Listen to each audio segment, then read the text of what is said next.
just relaxed and paying attention. Hey, you got to pay attention, friends. Welcome back to 21st Century Radio. I'm your host, Dr. Bob Hieronimus, a lowly PhD, DFA, and a couple other degrees after that. Our executive producer and research assistant is Laura Cordner, and our engineer is Anita Brockington. Yes, our guest for the rest of this hour is, I consider this guy a friend of mine since he's been with us 4 times in 2 years, and that never happens on 21st Century Radio, as you guys know. His name is Nicholas Pearson. The book we're talking about, of course, is extremely important. Crystal Basics, the energetic, healing, and spiritual power of 200 gemstones. Destiny Books. The LuminousPearl.com is where you can get in touch with him. All links are at 21stcenturyradio.com, and our archives of our previous shows are posted weekly for free on iTunes and YouTube. Are you with us there, Nicholas? I sure hope so. Yeah, I hope so too. Yes, indeed. Well, because if you're going away, I need another mentor in this particular area. I think you're stuck with me. Oh, good. All right. That's what I was kind of hoping. Okay, where did I go? I went over here. There I am. Do you have a favorite way to get acquainted with a new crystal? I sure do. You know, over the years, I've kind of been maybe more regimented in my practice than I am these days. But I do what I call a really simple crystal contemplation when I want to get to know the energy of a stone. I do my best, if I have a brand new mineral I've never heard of before or that I've never worked with, to avoid reading about it. I just want to sit down, find the best darn lighting that I can, and appreciate its beauty. Look at the faces, see the saturation of color, look at how light passes through it, whether light is transformed by it, sense how it feels in my hand. Is it light? Is it heavy? And just, bring as many sources of sensory input that I safely can. I don't advise licking your rocks in most cases, but any senses that are safe, engage with the stone, and then start to be aware of how it makes you feel. You'll know right off the bat sometimes whether a stone is grounding or centering, whether a stone is uplifting, whether it's maybe motivating. Other times, because they're such good reflectors of our own stuff, that we don't always feel great when we hold a new stone. And so we can kind of sort that out as we go through.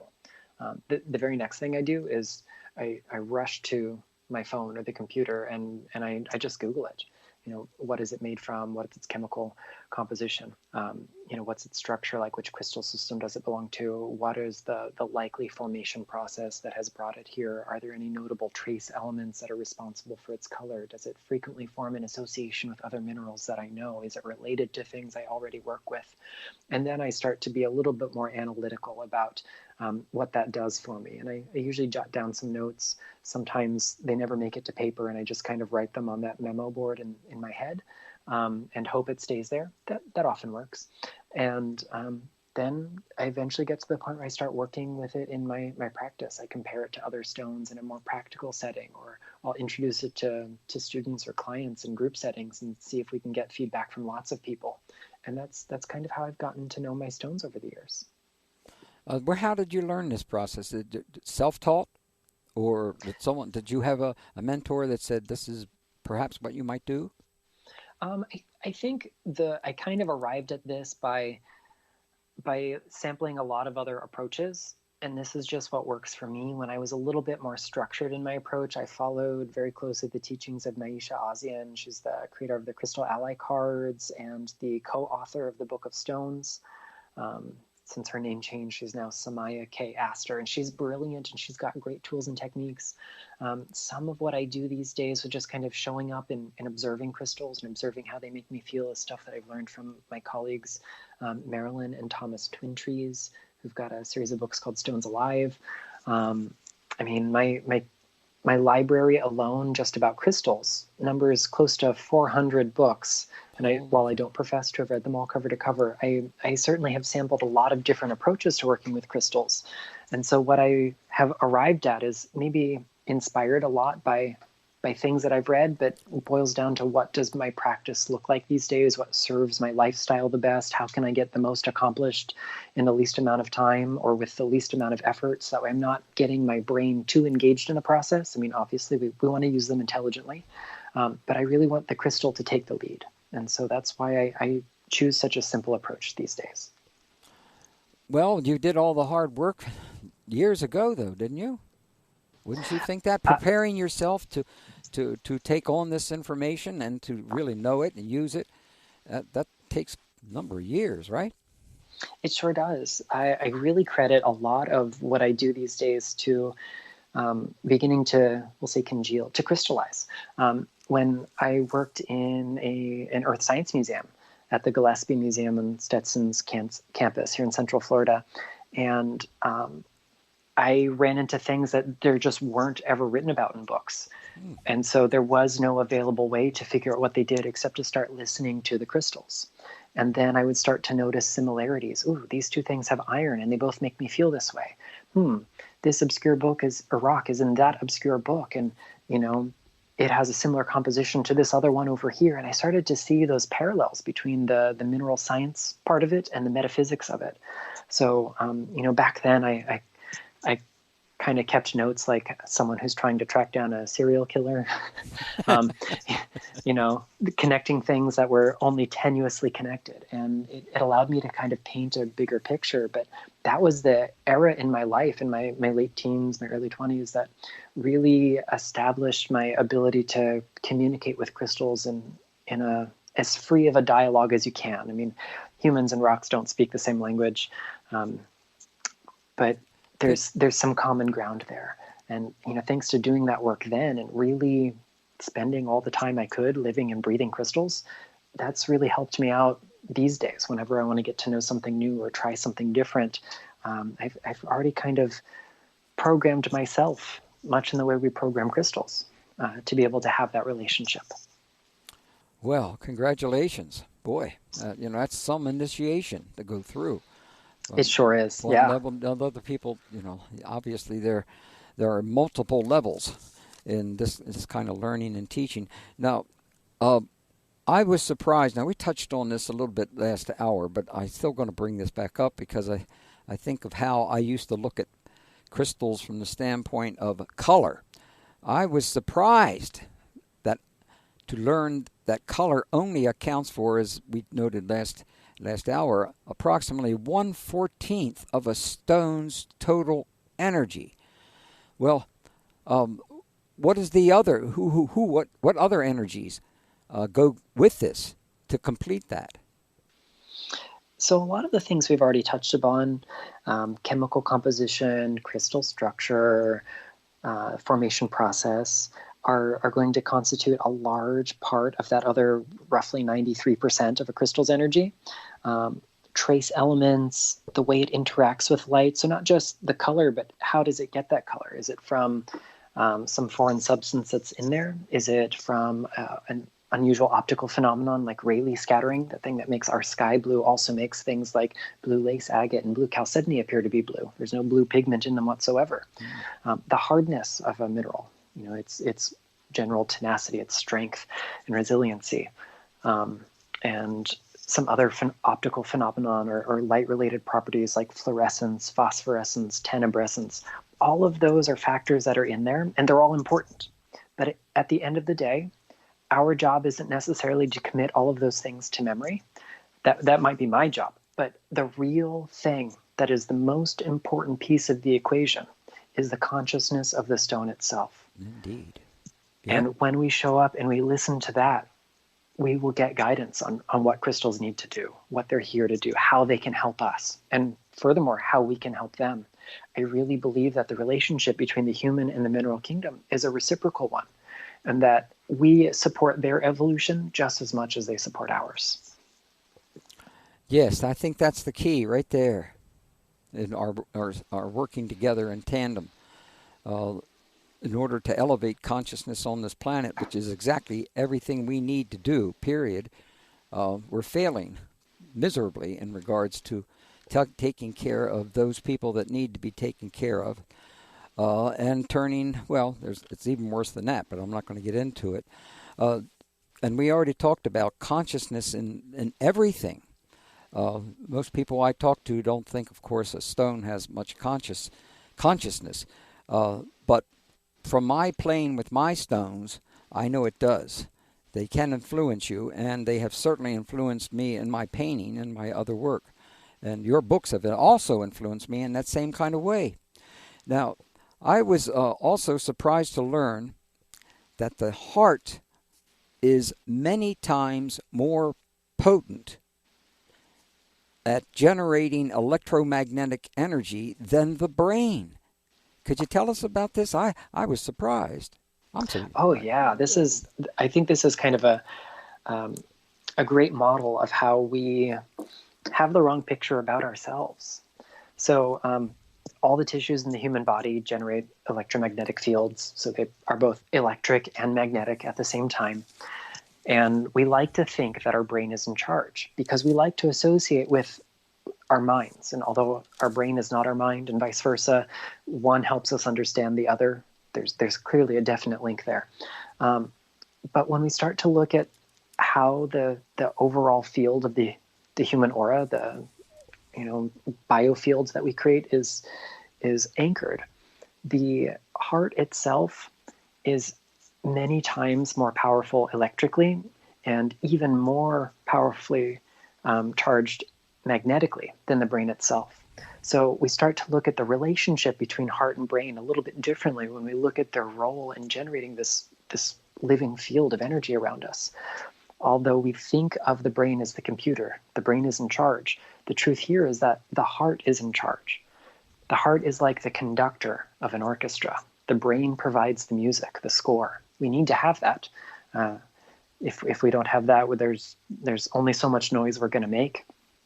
But without a conductor, without someone leading the ensemble, and that ensemble is comprised of every cell, tissue, organ, and system in your body, then we can't make beautiful music because we can't all be on the same page.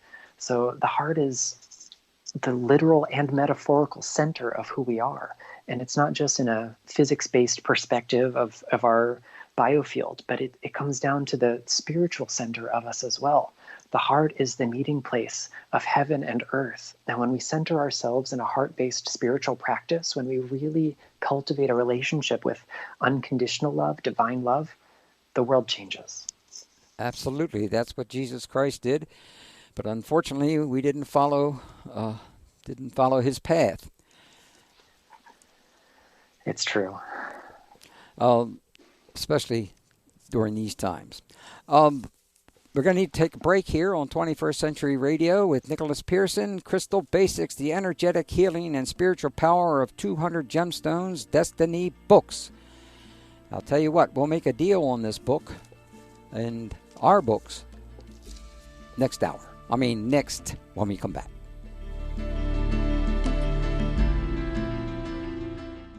Hello, this is John Astin. I'm an actor, stage, screen, television, and I'm still doing it. However, I spend most of my time teaching theater at Johns Hopkins University. You are listening right now, at this moment of time, to 21st Century Radio with Dr. Bob Hieronimus, the sage of the century, and my friend. Yeah, there's nothing like being the sage of the century. Hey, we saw Uncle John. Saw Uncle John just the other night. Oh, my. What a brilliant guy. Well, time out here on the playing field. Are you still with us, Nicholas? I am. Okay. Now, if you're so smart, how does a crystal shape affect its energy? Oh, this is a fun one. So, if we think about how a crystal's fundamental energy comes from all those other things we've talked about, structure, formation, composition, and so on and so forth, the shape of a crystal doesn't change any of those things because no amount of grinding, scraping, cutting, polishing affects its internal makeup. However, the shape of a crystal can influence the way that energy is distributed. So, let's look at a single terminated crystal, like nice piece of quartz that you might have in your collection, versus a crystal sphere. Now, if all other things are equal, it's about the same size or mass, same clarity, same level of quality, then when we look at the shape, it's going to affect the way the energy, both the stuff we can measure, the electromagnetic energy, and the woo-woo kind of energy with a capital E, is emanating from that. In a crystal point, it's directional. It's focused through the termination or the point, the tip of the crystal, in a single direction. When we look at the sphere, however, it's softly radiating energy in all directions. So we might kind of think of the shape of the crystal as being kind of like the different kinds of speakers we might have on a sound system. Some are omnidirectional and some are unidirectional, but it's the same sound being played through the speakers either way. Do the size and quality of a crystal matter? They do. Maybe not in the ways that we might think at first. So there can be so many people who tell us that the size doesn't matter of our crystals, and they'll cite things like you can have the tiniest piece of Moldavite and it will feel more powerful than a 10-pound quartz crystal. And while that might be true, we're comparing apples to oranges there, or maybe blueberries to grapefruit. But imagine if you took a regular sized blueberry and a 10-pound blueberry, which one has more juice? Mm-hmm. It's the same thing. We have to compare the same mineral to itself in this case. If you have a tiny fragment of Moldavite and it feels really potent, imagine what having a piece that weighs 100 times that, 1,000 times that is going to feel like. So if everything else about it is equal, same shade of color, therefore the same amount of trace elements that are in it providing that color, the same quality, the same clarity, everything else being equal, then the bigger a crystal is, then the louder it becomes. The greater mass influences the amplitude or the volume of its energy field. So size does matter, but bigger is not better. Bigger is just louder. And if I'm having an intimate conversation with a dear friend, maybe about a sensitive topic, I can reply to them. I can offer sage wisdom. We can discuss it in a hushed tone, maybe a whisper. But if I want to be heard from the opposite end of an amphitheater, I have to shout at the top of my lungs. Mm-hmm. So, when we're working with crystals for ourselves to carry throughout the day, we don't necessarily need to have a giant stone with us. We can accomplish a lot with something small. And when we're working with bigger themes, bigger energy fields, we might also therefore want a bigger crystal. And when it comes to quality, it's the same kind of thing. Higher quality doesn't necessarily equate to a better healing tool, but it can give us a more precise one. So if everything else about it is equal, we've got the same mass, the same size, the same shape, but one is very pure and one is less pure, that means it has other things in there. And every other ingredient, whether it's another mineral, a trace element, some sort of imperfection at the crystal lattice, every one of those is adding its own kind of energy, its own personality to the total energy field of that specimen of stone that we're holding. So, I like to think of the really pure and precise gemstones that are out there as being more like a laser beam, whereas those that are, we'll say, a little less precision oriented are more like a flashlight. Both are ultimately sources of light, but they have different roles in our lives. Yeah. If we have a clinical practice, we probably want the efficacy and efficiency of a laser beam. But sometimes if we're doing more shamanically oriented work, if we're engaging with the stones for personal development, if we want to take it easy, we're going to use that flashlight. Both are going to get us to a better place than we are now if we do the work. Thank you. Moldavite. You mentioned it last hour, and you've mentioned it a couple of times this hour. Tell us about Moldavite. Yeah, this is one of those stones that got really popular in the probably late 80s, early 90s. That's correct, yes.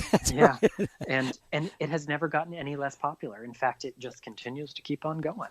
So Moldavite is a tektite. It's actually not a crystal. It's not a mineral because it lacks crystal structure. It's a naturally occurring glass, and this glass is formed in a group of materials that are called impactites. They are created from the impact of something like a meteorite. And all of the exact genesis of them is debated.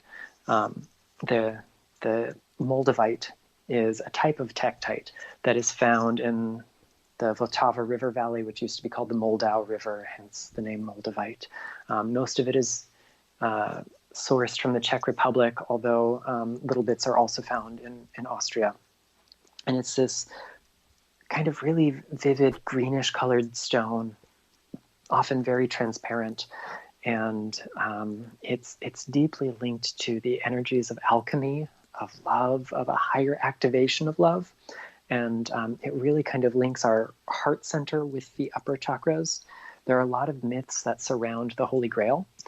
And in like Wolfram von Eschenbach's retelling of Parsifal and the Grail quest, the Grail itself is said to have been made from a green stone that fell from the heavens. And here we have Moldavite, a tektite, which is the result of a meteoric impact that fused the sand, the substrate here, into glass, made it vitrify and rain back down. So it was this green stone that fell from heavens. So it has a lot of the same themes that are linked to those Grail myths, the theme of purity of heart, of the symbol of the divine feminine. The Grail, the chalice, kind of represents that feminine principle of the universe being able to receive and transform what it receives. And in the Grail myths themselves, there are a lot of very important female figures seen around the Grail and carrying the Grail. So Moldavite has this sort of activation of that energy that allows us to become perfect receptacles for the higher realms, for the light of consciousness, for the love that holds the cosmos together. And that makes us transform at warp speed when we connect with it. Well, I vaguely remember about 20 to 30 years ago. Did it just first make an appearance, or had it already been around or something? Because it just seemed to be so important for a brief period of time, for a couple of decades, and then I didn't hear too much about it anymore. Yeah, so I mean, it's been in use for a very long time. The archaeological record indicates that, for thousands, if not tens of thousands of years, people indigenous to this part of Europe made tools from it, crafted it into jewelry. Can you imagine hunting with Moldavite tipped arrows? People actually did this. And then in the 80s, a gentleman by the name of Robert Simmons, before he really kind of had his spiritual awakening, was getting into the jewelry industry, and to commemorate, I want to say it was maybe the Hale-Bopp comet, or one of those great big astronomical events, decided he was going to source some tektites to be used in jewelry. And his connecting with this stone started this huge awakening process for him personally, for his clients. He eventually published a book on it, and I think it's called Moldavite, A Starborn Stone of Transformation. And that really skyrocketed the popularity of the stone. He's a brilliant marketer. He's a very clear and lucid writer, very great salesman. And he kind of started the ball rolling with getting Moldavite to be as popular as it has been. Wow, thank you. I really appreciate that. Straighten me out in a couple of places there. What are chakras? Chakras, actually, I guess. And how many do we have? Oh, this is a great one, especially when we talk about color. I think we can kind of link this here. So, chakra comes from the Sanskrit word chakram in the singular, which means wheel. And these days, we view chakras as a sort of etheric organ, if you will. They're parts of our not so physical anatomy, and each of them could be like a nexus or a meeting place of cosmic forces with our very humanly spiritual forces. They're places where we draw in and transform and maybe even exhale life force energy of different varieties. So how many are there? It's the million-dollar question, and you'll get a different answer depending on who you ask. So, the original Vedic teachings that we have on chakras didn't even have the same number in the same places from region to region, from decade to decade. So there was no single list of these are the definitive chakras we had. And back in that era, chakras were really thought of as being more metaphorical than literal. And they were points in our energy field, in our spiritual bodies, that through specific mudras, specific breathing techniques, specific mantras, we could actually almost like download or install higher consciousness in the form of almost like implanting the energies of specific deities into our energy field. By the time Blavatsky and the other theosophists kind of transplanted a lot of Eastern ideas into the Western occult scene, the idea of chakras began to evolve. In fact, our current view of the chakras and the 7-color order that they're in only dates to about 1977 when it became popular. So, red, orange, yellow, green, blue, indigo, and violet, moving on up through the 7 main energy centers that we have mostly agreed upon their location, is a practice that's, about 42, 43 years old. So that's another reason why color may not be the most important part about figuring out what a crystal does. Yeah. And why color and chakra correspondence don't have to necessarily define how we work with crystals. If the best stone for your solar plexus is blue lace agate or aquamarine or ruby, then place that stone on your solar plexus. Don't worry about its color necessarily corresponding. These days, though, as consciousness evolves, as our understanding of the human energy field evolves, we've started to identify other places, other symbolic points where we have these energy centers as well, and we continue to name them. I mean, depending on who you ask, you might have 144 major and minor chakras combined. You might have 1,000. You might have 12. You might have 14. In the Tibetan system, they had 5. So at the end of the day, all of these are maps. They are metaphors.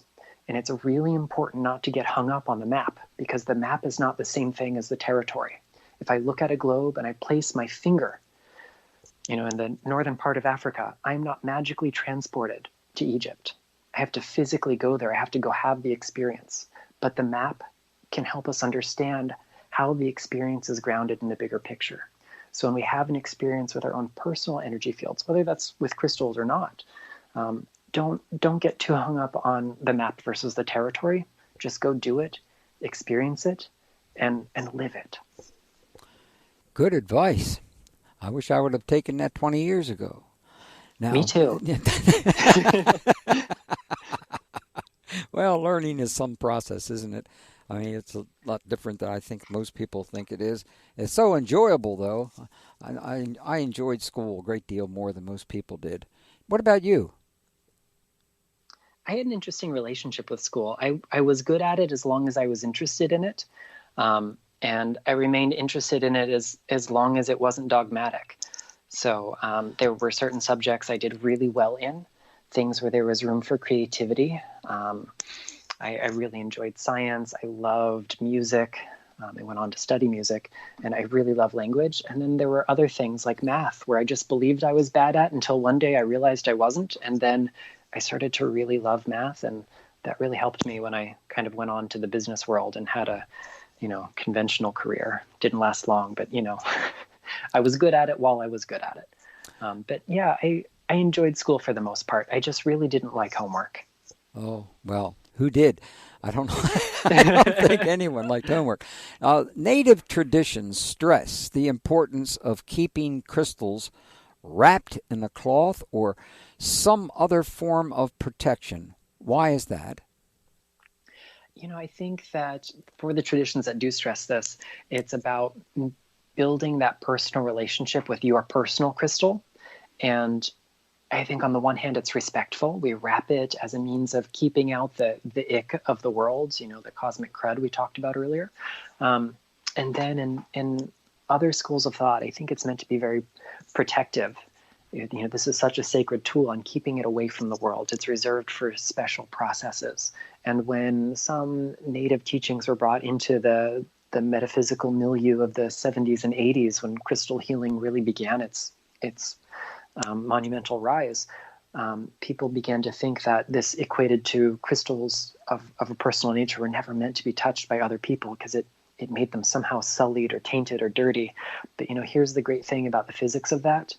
If you and I are sitting in the same room, your energy field extends so far from your physical body, it has already touched my crystals, even if you and I haven't spoken. So there's another one where we shouldn't get hung up on the details. And it's also a really good reminder, cleanse your crystals more often than you think you need to, even if you never let someone touch them.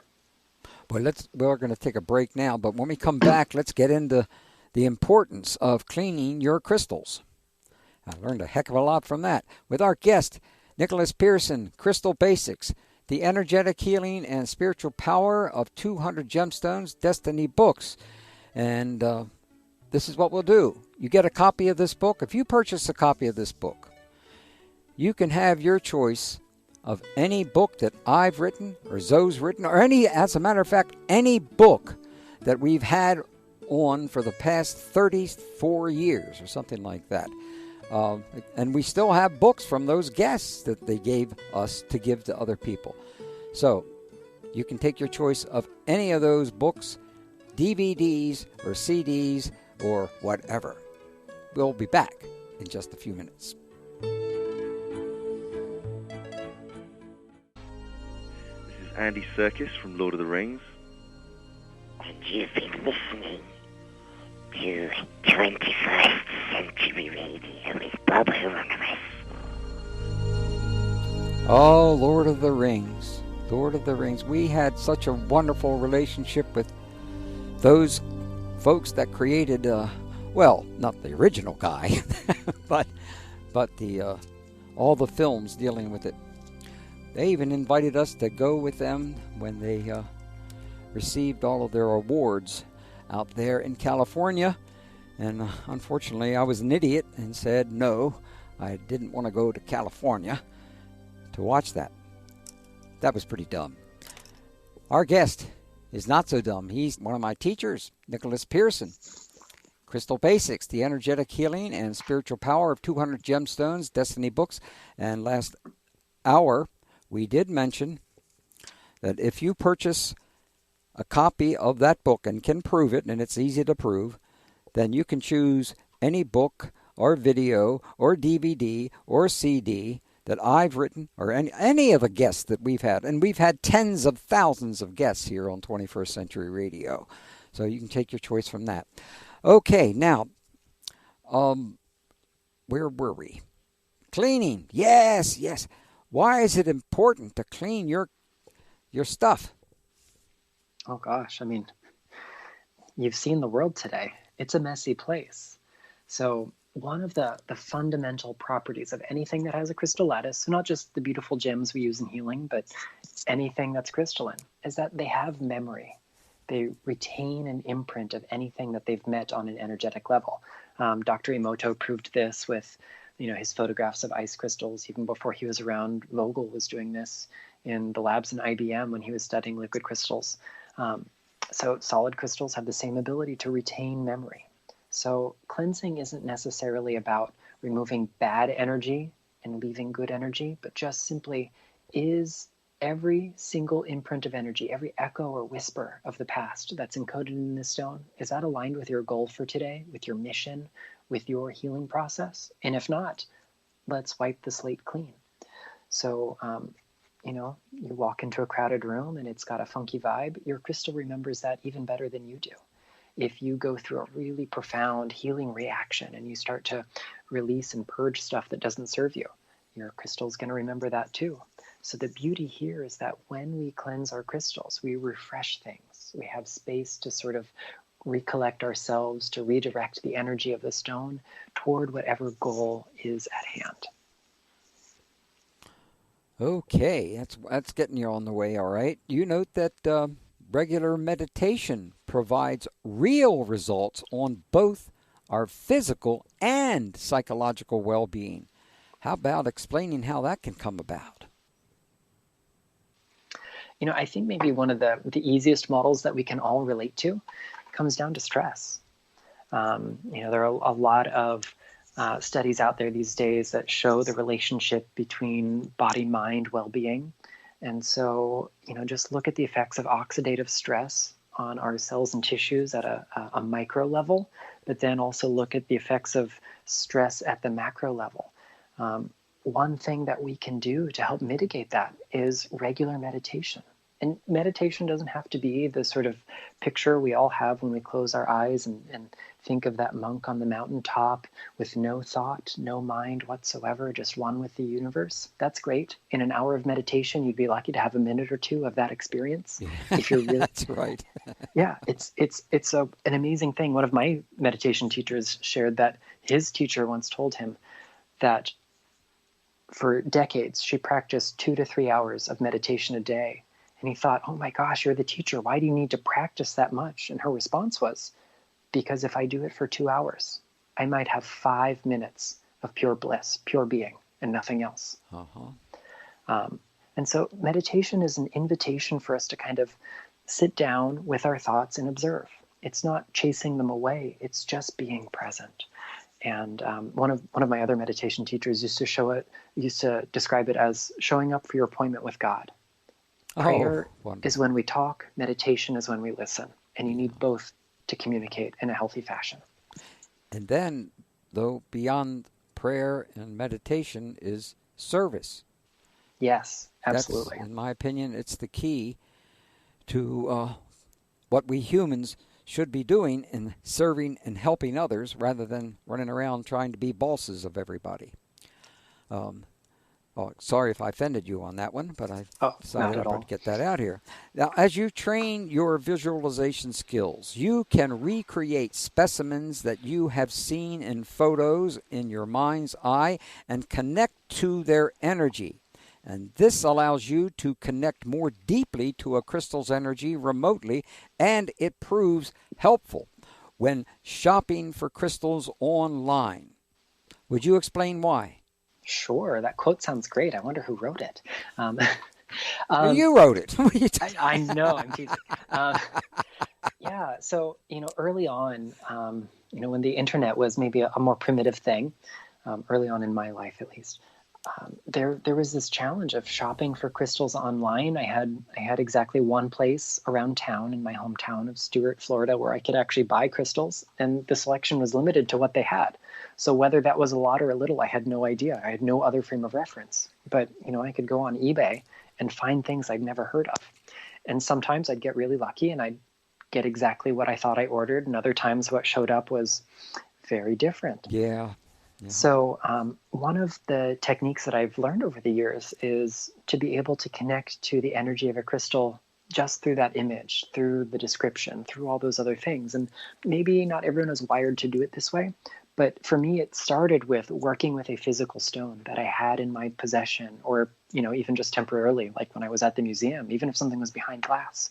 And if you can kind of hone your visualization skills to recreate the mental picture of it, then you kind of hold an echo or an imprint of that energy in your mind.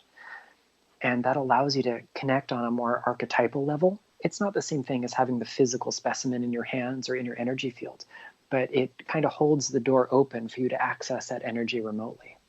And the first time I really experienced this on a personal level, I got my first big quartz crystal. And at the time, big then was different than big today in my collection. I was out and about shopping for crystals. I had to go to the next town over to find a second shop. And whatever I picked up just reminded me of the stone at home. And I pictured it in my head. And it was as if I could have a clear dialogue, a clear communication with that stone across the miles we were separated. And so I started applying that to stones I was buying online. And if I could get a clear sense of the energy, and that energy felt appropriate for what I was, aiming at doing with that stone, then I would go ahead and hit the purchase button. And if not, or if I had any sort of inability to connect, and I wasn't sure that what I was going to get was the same thing as pictured, then I would walk away. And I think that served me really well. Well, how do you suggest newcomers to crystals begin choosing their stones? This is something I really wish I would have read about from your book years ago. First and foremost, when you're in the crystal shops and you have so many options, especially these days, ignore everything except the name and the price. You want to know what it's called and you want to know how much it's going to cost you. But otherwise, if they've got other information or literature available, just disregard it for now. No being, crystal, human or otherwise, can be reduced to a few short words. It's going to be on a little placard in a store. They're so multidimensional. There's more to them than that. So just take a look. What attracts you? Is it the color of this or the sparkle of that? Is it the tactile sense you get from running your fingers over this? Is it the way your heart sings when you just hold this other stone? Start there, and chances are what you're drawn to is going to be so relevant to your life that you will be astonished at how wise your spirit is in leading your body to the right tools. And then from there, maybe you'll fine-tune by getting more prescriptive and, looking up specific qualities in specific stones, in specific books, maybe like Crystal Basics. But ultimately, anything that we see in a book is filtered through one person's experience, or if it's a really well-researched book, maybe condensed from many people's experiences, but they're just people too, just like you. There's no special wisdom anyone else has that you can't accomplish or acquire through experience. So go out and just see what really calls to you and start there. Well, we got about 5 minutes left, so I want to make sure I get to a couple more questions here. Do treated, synthetic, and simulated stones have any therapeutic value? In simplest terms, the answer is a very murky sometimes. We've got some materials that are enhanced only aesthetically, and it doesn't negatively affect their energies. So heat-treated stones, for example, are generally therapeutic in nature, but if I have a heat-treated citrine versus a natural citrine, the natural citrine of gem quality and the heat-treated one of equal quality are not made out of exactly the same thing, and their color is not derived from exactly the same stuff. The natural one is going to feel more laser-like, and the heat-treated one maybe a little bit more diffuse. Stones that have been irradiated, for the most part, I consider non-therapeutic. I've met a few shining examples where the spirit of the stone supersedes the treatment. Then we go into things like dyeing stones, coating them. Some treatments are okay, and some you can tell really kind of suffocate the mineral. Yes. And then we get to the simulated and the synthetics. If it's got a crystal structure, it probably has therapeutic value. If it doesn't have a crystal structure, it probably doesn't have therapeutic value. So some of the things we see out there, like the brightly colored obsidians that are not at all obsidian, just cheap glass, opalite. There's a lot of fake malachite on the market these days, and what you're buying is just green resin. Those are things that you wouldn't want to use in your healing practice because they're not conducting the energies of the mineral kingdom. Well, my last question is, where do the techniques in your book come from? Everywhere. We talked a little bit earlier about how I try to be very well read and well practiced in this field. So I have had the blissful opportunity to either correspond with or learn directly from some of the greats in the crystal world. Judy Hall is one of my colleagues. I got to take a workshop with Melody, the author of the Love is in the Earth series, who just passed away end of last year. Marilyn and Thomas Twin Trees. Some of my favorite books that were really seminal in the modern crystal healing movement come from people like Jane Ann Dow, who wrote back and forth with me for several years in my college days, and Katrina Raphael, whose books were like the first ones that gave me hands-on techniques. So what you're going to find in Crystal Basics is in some ways related to those. You'll see the sort of common DNA that they share from generation to generation. Some of them are just totally products of me looking at the available techniques and going, how can I make this simpler? How can we make this more accessible to people who have fewer techniques? Or how can we update this for today's crystal market? And then there are other techniques that came from a totally different route. The crystals themselves showed me. And, it wasn't a product of my ego. It wasn't a product of the teachings that I have or the books I collected. It was just the mineral kingdom gave me the inspiration, and I wrote it down. Whoa, what an evening this has been. I have learned so much from you, and I really appreciate it, Nicholas. It really is thrilling. A couple months ago, I purchased something that I don't even know if I'm going to use. I was going to ask you about it. It's called a Sparkle Spa Personal Ultrasonic Cleaner. Should that be used to clean crystals? It would probably be safe for some, but not all. And maybe someone more qualified than me should tell you about that technology. Okay. Well, I'll check that out, and I'll let you know what comes by. Thank you for joining us. What's your next book? Oh, I don't know yet. I have some things in the works, but I'm waiting to see who has the next number at the counter, so to speak. Okay. Well, when you get it out, let us know. Thank you very much. Nicholas Pearson, Crystal Basics, The Energetic Healing and Spiritual Power of 200 Gemstones, Destiny Books, theluminouspearl.com, all links at 21stcenturyradio.com.